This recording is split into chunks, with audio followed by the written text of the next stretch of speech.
Alhamdulillahirabbil alamin nahmaduhu wa nasta'inuhu wa nastahdihi wa nastaghfiruh wa na'udzu billahi min shururi anfusina wa sayyiati a'malina may yahdihillahu fala mudilla lahu wa may yudlil fala hadiya lahu asyhadu an la ilaha illallah wahdahu la syarika lahu wa asyhadu anna sayyidana wa nabiyyana Muhammadan abduhu wa rasuluhu la nabiyya ba'dahu amma ba'du.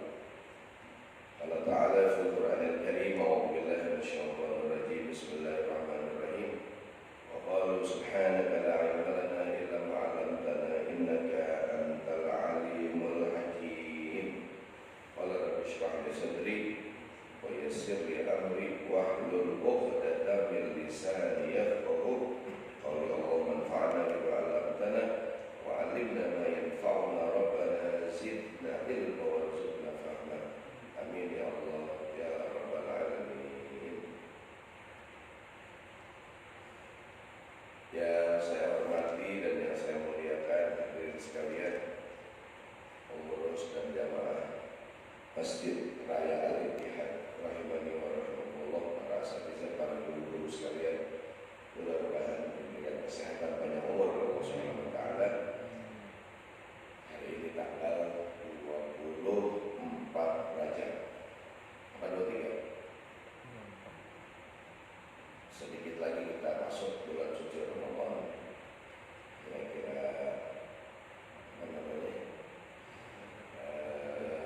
30 sekian hari lagi. Allahumma barik lana fi Rajab wa Sya'ban wa ballighna Ramadan. Baik, pagi ini kembali kita mengambil pelajaran daripada kitab Matan Abi Syuja' Al-Musamma bi Al-Ghayah wa Taqrib. Kita mulai sama-sama dengan baca Al-Quran Surah Al-Fatihah, khusus lil mu'allif hadzal kitab wa li abaina wa ummahatina wa jadadina wa jaddatina wa li mu'allimina wa liman lahu haqqun 'alaina. Yang lagi sakit semoga cepat sembuh, yang punya urusan semoga urusannya beres. Mudah-mudahan Allah berikan kepada kita yang terbaik. Al-Fatihah.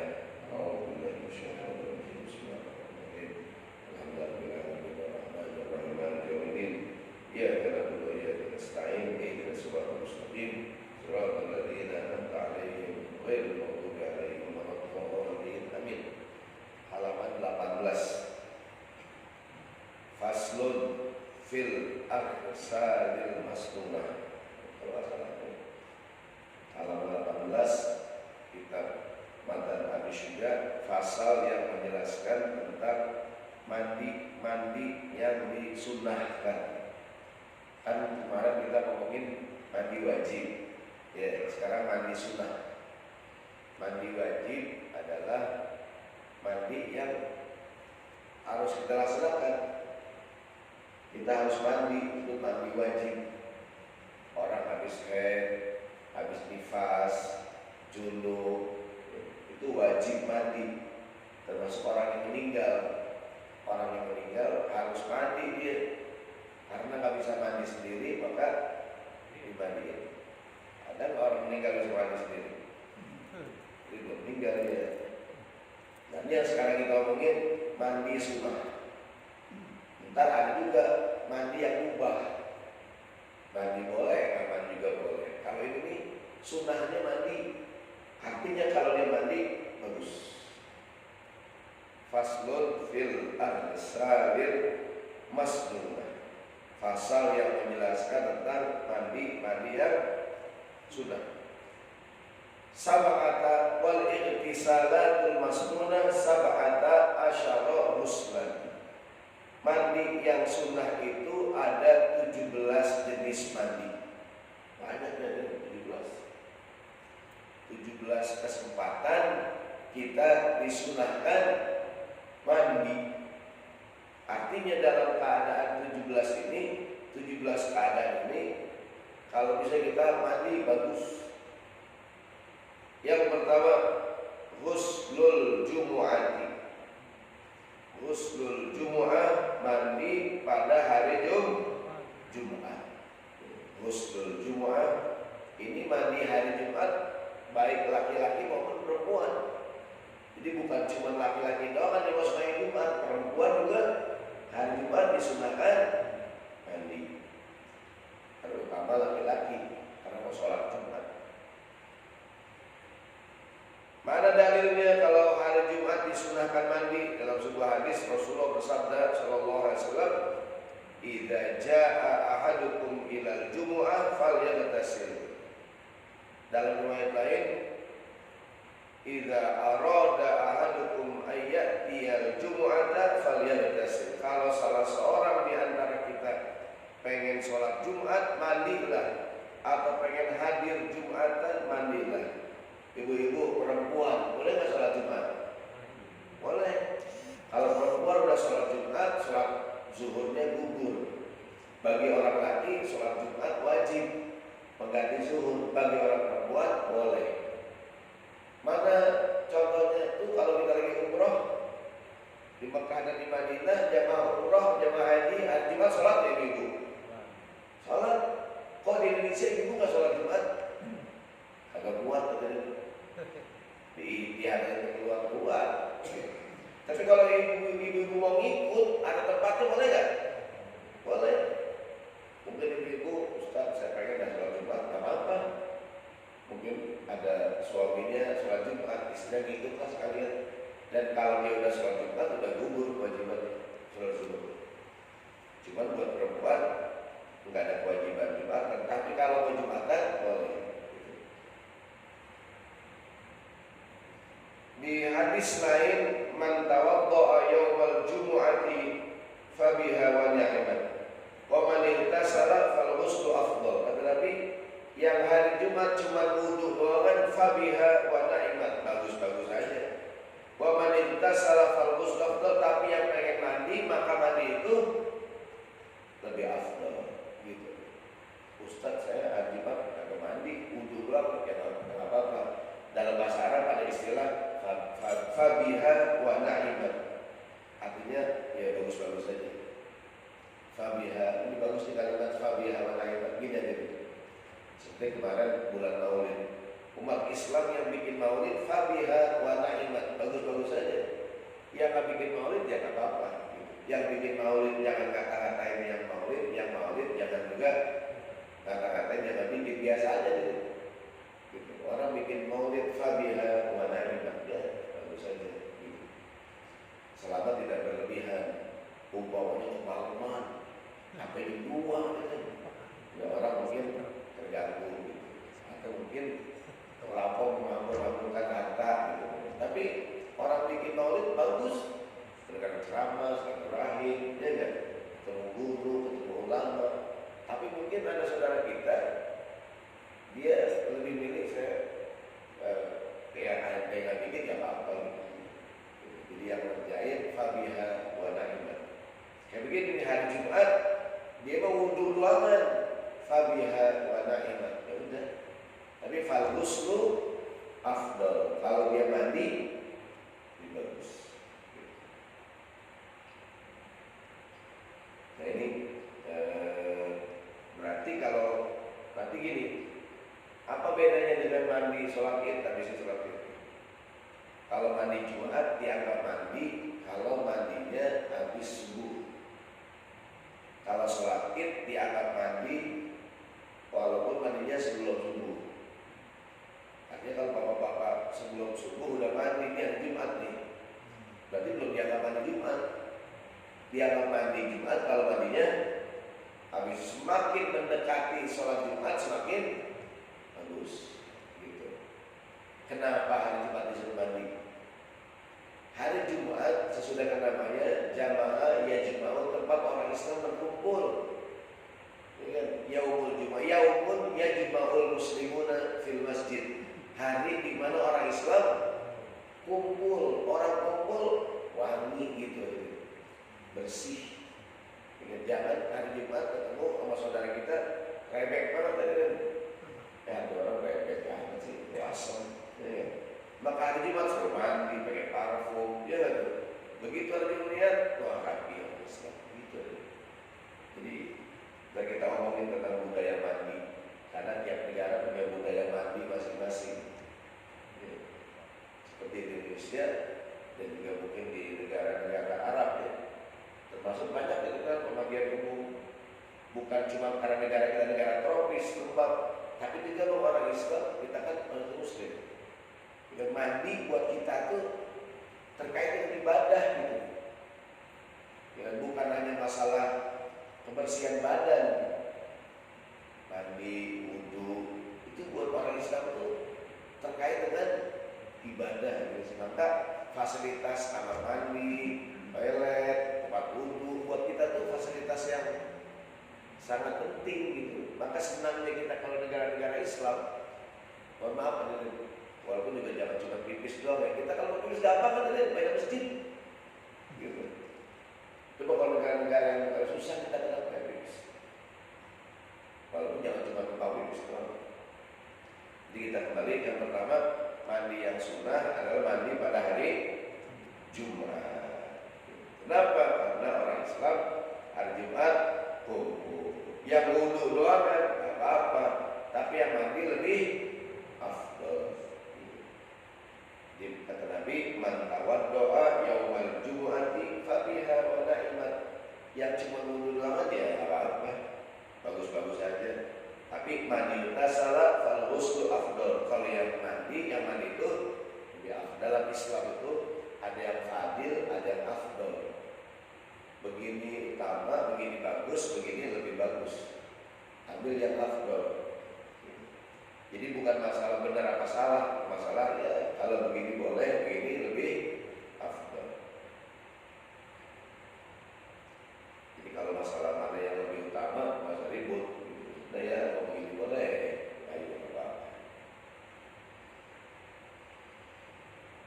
Yang kedua adalah wal'idaini, mandi pada 2 hari raya, Idul Fitri dan Idul Adha. Idul Fitri dan Idul Adha. Kenapa Lebaran semua mandi? Nah, ini juga sama. Sholat Id itu tempat orang Islam kumpul. Kalau kumpul harus kelihatan mandi rapi. Bahkan kalau sholat Id disunahkan pakai baju yang bagus. Nih hadir dalil tentang sholat Id mandi. Anna Abdullah ibn Umar radhiyallahu anhu kana yaghtasilu yaumal fitri qabla an yaghduwa ila musalla. Jadi sahabat Ibnu Umar biasa mandi pada hari raya Idul Fitri sebelum berangkat ke tempat sholat. Wa qis yaumul fitri yaumal adha. Dikiaskan dengan Idul Fitri Idul Adha. Bedanya tadi itu. Idul Fitri dianggap kita mandi walaupun mandinya sebelum subuh. Ingat ke zaman dulu saya itu kalau lebaran, masih kecil kita dilihat. Kalau lebaran kita kadang-kadang jam 2 udah mandi tuh. Jam 3 udah mandi, girang, pakai baju baru. Malam-malam kita pegang itu baju. Iya, jarang-jarang lu beli baju baru. Pas saya doang kan. Dulu kan kalau lebaran kalau baju baru dia enggak. Sekarang aja di bazar. Tiap bulan beli baju baru. Maka dulu orang tua kita kalau beli baju baru dilebihin aja deh ukurannya. Jadi pas lebaran nih biji kegedean, baju longgar. Kenapa dong? Biar buat 2 tahun gitu. Digedein sama orang tua kita. Enggak mau apa itu ada. Gitu. Dulu saya kalau lebaran beli baju pas meskan di negara, agak ngikut, cuma diukur pakai benang, dijengkalin hadirin. Kayak tarik diukur ya. Pas beli digedein ukurannya. Sepatu koplo. Mak, kalian nih mak, belajar pakai koran. Ya, kadang-kadang dulu tuh beli sepatu kelas 1 SD, kelas 6 masih muat. Kalau digedein. Kadang-kadang beli sepatu buat anaknya, bapak yang pakai. Mana mak? Atau saya bapak tinggi buat kerja.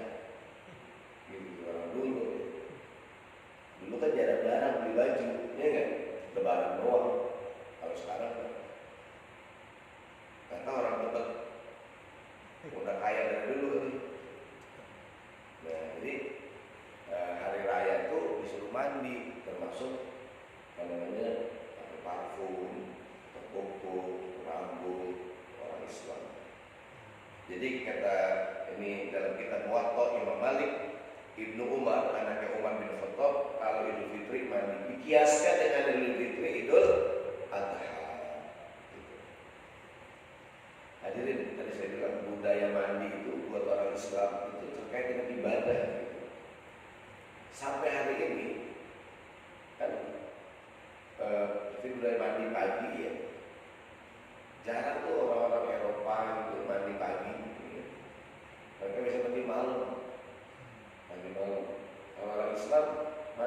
sehari 2 kali.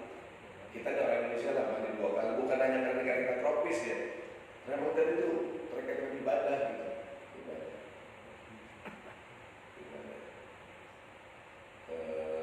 Jadi apalagi kita orang Islam kalau berhubungan badan mandi, ya kan? Habis haid selesai mandi. Saya nggak tahu, mohon maaf dalam agama lain ada nggak tuh? Kalau habis haid suruh mandi, habis hubungan badan mandi. Ini nggak ada tuh ya. Kalau orang Islam kan habis hubungan badan mandi dulu, ya kan? Bahkan ada anjuran jangan nunda-nunda mandi. Kalau kita junub segera mandi. Ini belum mandi wajib, kalau pasar mana dagang mandi dulu. Yang ketiga, wal istisqa. Istisqa sama dengan mau sholat minta hujan. Kalau bisa mandi, Ustaz agak ada air, minta hujan. Ya kalau bisa mandi dulu. Wal khusuf saat gerhana matahari, saat gerhana bulan. Ya, ada keterangan lam ajid dalilan naqliyan istihbabi hadil al-san thalatha wal 'ala ulama qaul bi istihbabiha qiyasan 'ala al-jum'ah wal 'idain. Jadi mengenai mandi sunnah mau istisqa dan karena gerhana matahari bulan tidak ada dalil khusus. Cuma mungkin para ulama mengkiaskan dengan mandi Jumat dan mandi sholat Id. Kenapa? Setiap orang Islam pengen kumpul disuruh mandi. Ada riwayat Rasulullah mengatakan, innakum qadimuna ala ikhwanikum fa aslihu rihalakum. Kalian akan berkumpul dengan saudara-saudara kamu. Baguskanlah penampilan kamu. Itu katanya. Kita mau kumpul dengan orang Islam, rapi, wangi. Bahkan disunahkan bersiwak, disunahkan. Saya baca tulisan orang Eropa baru menemukan budaya mandi pada abad ke-8 ketika mereka berjumpa dengan orang-orang Islam. Dan budaya mandi orang Eropa mereka kenal dari Turki. Jadi dulu tuh mereka termasuk bersiwak, bersikat gigi. Itu kan budaya orang Islam. Nabi yang nyuruh bersiwak tuh kan Nabi abad ke-6 dulu. Jadi kalau kita ke ke Mesir itu banyak tuh tempat-tempat pemandian umum begitu. Jadi zaman dulu gitu, zaman kerajaan Islam di Al-Azhar, kampus Al-Azhar di samping-sampingnya udah jadi tempat sejak kayak bangunan tua gitu. Itu pemandian dan zaman dulu kayak mandi uap zaman sekarang gitu. Jadi zaman itu tuh orang Islam udah kenal tempat pemandian umum. Yang katanya bangsa Eropa baru menemukan itu ketika bertemu dengan orang Islam abad ke-8. Ini budaya mandi. Kenapa orang Eropa terkenal juga dengan budaya parfum yang wangi? Dulu itu bangsawan Eropa di Paris, di Eropa lah. Itu karena jarang mandi, badannya bau. Untuk nutupinnya pakai parfum. Yang biasa pakai parfum tuh bangsawan.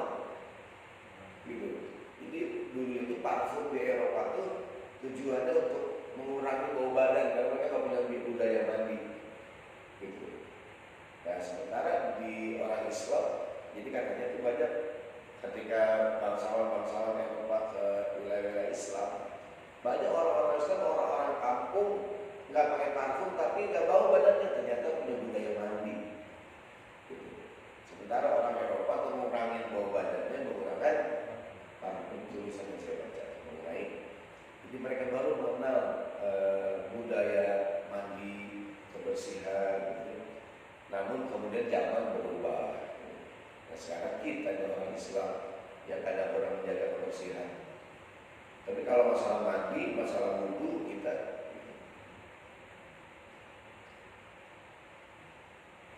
ya artinya kalau habis berhubungan badan mandi ya kan. Kita habis pipis istinja gitu. Kita kalau saya kemarin kebetulan mungkin Bapak lebih tahu di negara Eropa, di Amerika sebenarnya itu tempat pipis yang diri kan gak ada ceboknya gitu. kita kan mesti dipencet kan keluar air. Itu semuanya kan sekarang serba otomatis kan ya. Habis pipis, kecuali kita bawa tisu, bawa air aja baru bisa. Kalau nggak ada, kayak cebok udah. Gimana pipis? Ya udah jadi sentil-sentil loh. Nggak standar, nggak ada tuh budaya istinja. Gitu. Dan kalau orang Islam pipis ngapain? Bersihin aja dicuci kepalanya. Gitu. Jadi kalau kita ke mana aja dah negara-negaranya, nggak ada tuh. Jadi habis pipis, mungkin dia jalan sendiri kan. Kalau nggak ada air, nggak ada. Kecuali toilet di dalam ruangan ada tisu dalamnya. Itu pun dia buat dia ruangan besar kan. Tapi kalau ruangan kecil nggak ada tuh air. Jadi budaya membersihkan kemaluan itu budaya orang Islam gitu. Dan habis pipis ngapain? Pokok udah mesti. Baik, kita kembali. Jadi kita ada keterangan mengenai mandi istisqa, mandi gerhana matahari, gerhana bulan tidak ada dalil khusus. Bisa jadi para ulama mengkiaskan dengan sholat Jumat, mandi Jumat dan mandi Idul Adha dan Idul Fitri. Setiap orang Islam kumpul suruh ngapain? Mandi. Tidak bisa ada bab kias, terutama dalam fikih Syafi'i. Seperti begini, ini sering terjadi dan sering orang nanya, Ustaz, emang orang kalau meninggal diajanin? Gitu. Dari mana dalilnya begini? Pertama ada riwayat kata Nabi, man wulida lahu mauludun fa'adzana fi udhunihi al-yumna wa aqama fi udhunihi al-yusra lam tusibhu masjidian. Siapa orang yang istrinya melahirkan, anaknya lahir, diazani di telinga kanan, qomat telinga kiri, tidak mendapatkan gangguan setan. Masjidian itu kalau bahasa Indonesia kuntilanak gitu. Di gangguan setan lagi. Nah, ini hadis bicara tentang kalau orang lahir diapain? Diazanin. Wa qiyasan ala hadza, dikiaskan dengan hadis ini orang meninggal juga sama gitu. Sebagian penganut Syafi'i mengambil pendapat kalau lahir diazanin, kalau mati juga ini dalilnya kias. Nah, ada yang mengatakan oh enggak dong, nggak bisa dikiaskan. Intinya begini, kalau yang ada orang meninggal bapaknya di kuburan pengen diazanin, silakan. Enggak pengen diazanin silakan, tapi ngomongnya jangan di kuburan hadirin. Ini repot kadang-kadang udah mau diajarin. Ngobrol-ngobrol, gak usah diajarin. Bapak saya ribut di kuburan. Kata adiknya ajarin, kata abangnya jangan diajarin. Wah ribut di kuburan. Bapaknya bangun hadirin. Ini masih berantem aja sih lo. Itu sering terjadi tuh. Orang ngomongin di mana ributnya? Di kuburan hadirin. Kalau mau waktu di rumah, ntar bapak saya kalau dikuburin udah gak usah diazanin, kuburin aja. Ya enggak? Gitu. Kan ada nggak orang yang setuju azan di kuburan gitu? Ya, karena beda pendapat kayak tadi. Ya kalau beda pendapat saling menghormati aja. Yang bapaknya meninggal mau diajarin silakan, nggak mau diajarin juga silakan. Tapi ributnya jangan di kuburan, jangan ribut tukang ajan. Ini ajannya nih, ajan pak. Kalau Akbar mau usah pak, ajan pak. Yang kokomat aja deh. Sering terjadi, dan ini sering terjadi. Ributnya di mana? Di kuburan nanti. Ya, nah ini kalau ditanya apa dalilnya? Kias, gitu. Sama dengan ini Ustaz. Oh mandi, kalau istisqa disuruh mandi, gerhana disuruh mandi, dalilnya kias. Gitu. Jadi dalam mazhab Syafi'i itu Quran, hadis, ijma dan kias. Kias itu jadi dalil. Jadi sumber hukum, menyamakan hukum ini dengan hukum ini, disamakan hukumnya karena memiliki kesamaan. Contoh begini, besok Ramadan, di usia berapakah kita ngajarin anak kita puasa?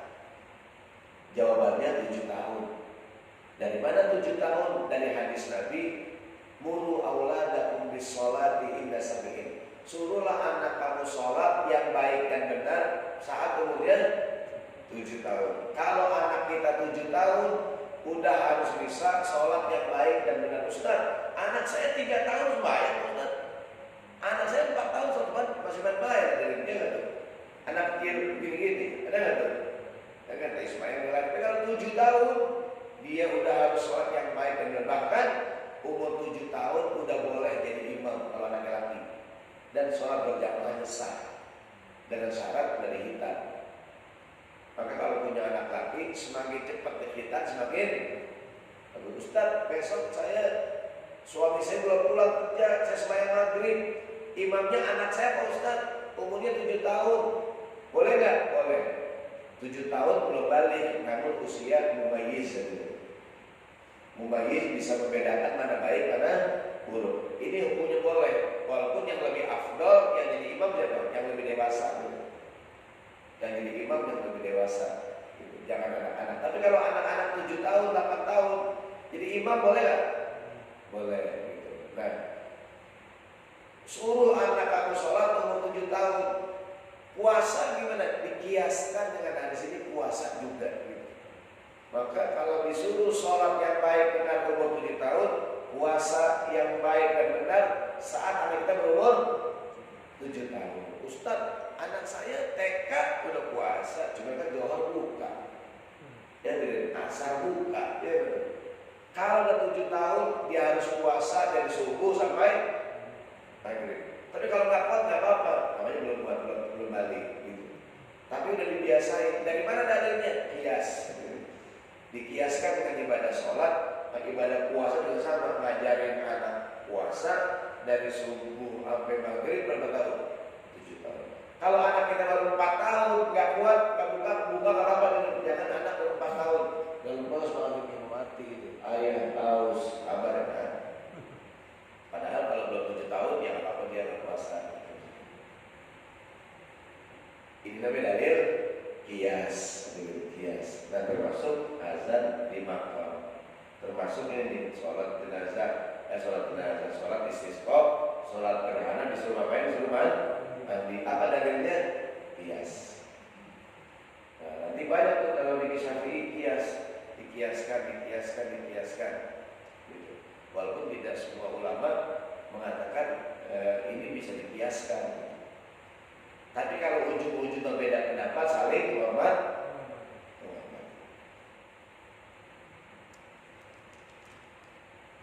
Berikutnya, kapan lagi disuruh mandi sunnah?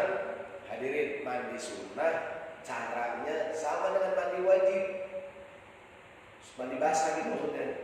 Cuma bedanya kalau mandi junub itu niatnya wajib, kalau mandi sunnah niatnya sunnah gitu. Tapi caranya sama lah. Sama. Hari Jumat, mandi Jumat, caranya sama dengan mandi junub, semua basah. Yang keempat, apalagi mandi yang sunnah, al-ghuslu min ghuslil mayyit. Mandi setelah memandikan jenazah. Ada nggak di kampung kita orang tukang mandi jenazah gitu? Nah dia kalau habis mandiin disunahkan mandi. Mungkin kalau ditanya apa hikmahnya, walau alam bisa jadi dia habis pegang mayat, pegang orang meninggal, siapa tahu ada penyakit, ada virus segala macam, ya kan? Saya ingat dari zaman dulu tuh orang tua ngajarin kalau habis mandi jenazah baju ganti, ya kan? Bahkan ada yang nyuruh habis takziah suruh ganti baju. Kan sekarang kita istilah zaman corona ya, itu kan suruh ganti baju ini. Mungkin zaman dulu begitu, takut orang tuh meninggal, akhirnya kan? Mungkin ada penyakitnya, ya kan? Ada ngapain? Orang saya ingat zaman dulu tuh habis nyelawat suruh ganti baju, gitu. Dan mungkin baru sekarang kita ngerti, oh mungkin orang yang meninggal ya ada penyakitnya segala macam, suruh ganti baju, suruh cuci gitu. Nah di sini terutama orang yang habis mandiin mayat, gitu. Yang habis mandiin mayat disunahkan mandi, gitu. Nggak wajib sih disunahkan. Mungkin apa hikmahnya? Tadi tuh dia habis pegang jenazah, gitu. Ya kan? Mungkin dia tadi jenazah, dia ada penyakit segala macam. Maka disuruh mandi. Dalilnya Rasulullah bersabda, man ghassala maitan falyaghtasil wa man hamalahu falyatawaddo. Yang habis mandiin jenazah mandi, yang gotong jenazah cukup berwudu. Yang habis mandiin jenazah apain? Mandi. Yang gotong jenazah wudu gitu Nabi Sallallahu Alaihi Wasallam. Kemarin mohon maaf ada artis meninggal, muncul beda pendapat yang mandiin laki atau perempuan. Karena artis ini waktu lahir laki-laki, waktu hidup katanya ganti kelamin dan penampilannya perempuan, sehingga orang bingung. Pas dia mati yang mandiin laki atau perempuan, dikuburinnya dengan cara laki atau perempuan begitu. Kemarin kan gini, di kita alhamdulillah tiap ada peristiwa jadi ilmu hadirin. Ya bukan pro kontra tuh. Karena yang bersangkutan pengennya diurus dengan cara perempuan. Sementara ada beda pendapat. Kalau nggak salah kemarin MUI sempat bicara, kata MUI seseorang dikuburkan tergantung dengan saat dia dilahirkan. Di fatwa MUI-nya seorang dikuburkan sesuai dengan keadaan saat dilahirkan. Waktu lahirnya laki dikuburinnya laki, waktu lahirnya perempuan dikuburinnya perempuan. Karena ada sebagian orang yang katanya ganti kelamin, ada nggak deh? Gimana caranya tuh? Dibelek tahu kan? Iya. Tapi kan laki perempuan beda. Orang laki ada nggak rahimnya? Yang punya rahim atau perempuan? Perempuan ada nih. Biar kata dia operasi, tetap aja nggak punya rahim. Orang dia laki ada nih. Iya. Walaupun namanya Abdul Rahim, dia nggak punya rahim. Yang punya rahim siapa? Perempuan ada nih, gitu. Kan sekarang banyak nih perempuan jadi-jadian ada nih. Dulu, mohon maaf ya, dulu yang namanya bencong-bencong malam-malam ada di Lebak Bulus tuh. Sekarang siang-siang. Dan sekarang banyak laki-laki yang penampilannya kayak perempuan, maka jauh-jauh hari dari dulu termasuk dosa besar adalah al-mutasyabbihin bil-rijal wal mutasyabbihat bin-nisa. Termasuk dosa besar laki-laki yang menyerupai perempuan dan perempuan yang menyerupai laki-laki. Itu dari dulu. Jadi beda tuh baju laki, baju perempuan beda. Kita kalau ke mall baju laki-laki lantai 2, ada nggak? Baju perempuan lantai 1, ada nggak? Berarti kan baju laki, baju perempuan beda kan? Beda. Kadang-kadang ada yang lebih ekstrim. Baju muslim lantai 2, berarti kan yang lain baju non muslim kan? Iya, ada baju muslimnya untuk aurat. Ibu-ibu baju muslimah lantai sekian. Berarti yang kebuka bukan baju orang Islam kan? Kenapa yang beli orang Islam kan? Walaupun di kita baju muslim itu baju koko ya. Jadi saya ulangi, jadi yang habis mandiin airnya, tadi itu muncullah fatwa MUI, seorang dimakamkan tergantung saat dia lahir. Maka kemarin akhirnya diurus dengan cara laki-laki yang mandiin laki, kemudian diurus dengan cara laki, di kuburannya pun ditulis nama almarhum, nama laki. Memang aslinya terakhir laki-laki, gitu, walaupun operasi. Atau mungkin ada orang lahirnya perempuan, cuma pengen jadi laki. Nanti lihat, maka memang namanya jenis kelamin gitu. Lihat jenis kelaminnya gitu. Mohon maaf Ustaz, kalau 2 gimana tak? Dari lahir 2. Ikutin kata dokter, yang lebih dominan yang mana gitu. Mungkin ada orang lahir punya 2 gitu. Kata dokter lah yang mengeluarkan medis. Baik, jadi yang habis mandiin jenazah disunahkan mandi, yang gotong jenazah disunahkan wudu. Rasulullah mengatakan dalam sebuah hadis, siapa yang hadir menyolatkan jenazah dia mendapatkan pahala sebesar 1 qirot, sebesar gunung Uhud. Yang menyolatkan dan mengantar ke kuburan dapat pahala 2 qirot, 2 gunung Uhud. Kalau sempat habis dibayangin jangan pulang. Habis dibayangin ngapain? Antar ke kuburan gitu. Jadi ngantar ke kuburan itu pahalanya sama dengan menyolatkan. Istilahnya kalau ibadah jangan tanggung-tanggung. Habis dibayangin apa ya? Antri ke kuburan itu dan senang. Bagus buat kita juga sikrul maut, ingat kematian. Jadi ke kuburan, ngiringin jenazah, tasyiul jenazah. Dan kalau potong jenazah disunahkan asri'u bil jenazah, cepat kata Nabi jalan. Jangan potong jenazah santai. Ngomongin, lu sekolah nonton bola Persija, ngomongin Persija gitu, satu sama malam. Gua nonton gitu, yang meninggal gua mau cepetan dong. Ya, gitu. Bahkan kata Nabi, orang yang meninggal ngomong dia. Kalau orang baik, omongannya qadimuni, segerakan aku gitu. Kalau yang meninggal bukan orang yang baik, ngomong juga dia. Ila aina